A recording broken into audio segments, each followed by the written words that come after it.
የጉልበትና የዳሌ መገጣጠሚያ ህመም ወይም ኦስቲዮአርትራይቲስ መፍትሄዎች ምንድናቸው? ሰላም፣ ዶክተር ሚልኪያስ ነኝ። በዶክተርስ አላያንስ ጀነራል ሆስፒታል የአጥንት ስብራት ህክምና ስፔሻሊስት እንደዚሁም ከፍተኛ ስብራትና የዳሌና የጉልበት መገጣጠሚያ ሰብ ስፔሻሊስት ነኝ። የዳሌና የጉልበት መገጣጠሚያ ህመም ወይም ኦስቲዮአርትራይቲስ ምክንያቶቹ ብዙ ቢሆኑም ከአብዛኛዎቹ መካከል የሚጠቀሱት አንዱ በእድሜና ከጊዜ ጋር ተገናኝቶ የሚመጣ የመገጣጠሚያ ህመም ነው። ሌላው ምክንያት ከአደጋ ጋር ወይም ደግሞ ካለፈ አደጋ ጋር ተገናኝቶ የሚመጣ የመገጣጠሚያ ህመም ነው። ሶስተኛው ከክብደት መጨመር ጋር ተያይዞ የሚመጣ የኦስቲዮአርትራይቲስ ችግር ነው። ሌላው ደግሞ ድግግሞሽ ካለው ምት ጋር እንደዚሁም ስፖርታዊ የሚሆን ሌሎች ምክንያቶች ጋር ተያይዞ የሚመጣ ችግር ነው። ሌላው ከቤተሰብ ተጋላጭነት ጋር ተያይዞ የሚመጣ የኦስቲዮአርትራይቲስ ምክንያት ነው። መፍትሄዎቹ ከላይ እንደጠቀስናቸው ዋናው እና ተጠቃሹ ክብደትን ለመቀነስ ደግሞ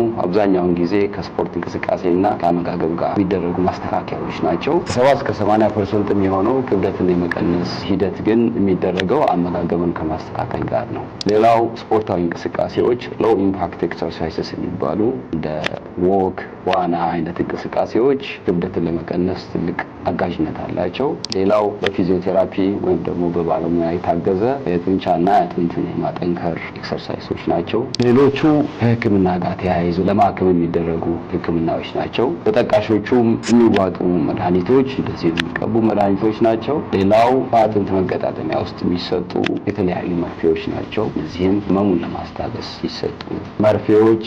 ሌላው ደግሞ በመገጣጠሚያ ውስጥ ያለውን ፈሳሽ የሚተኩና ካርቲሌጁን ወይም ሽፋኑን ለማዳን የሚያግዙ መርፌዎች ወይም ፈሳሾች ናቸው።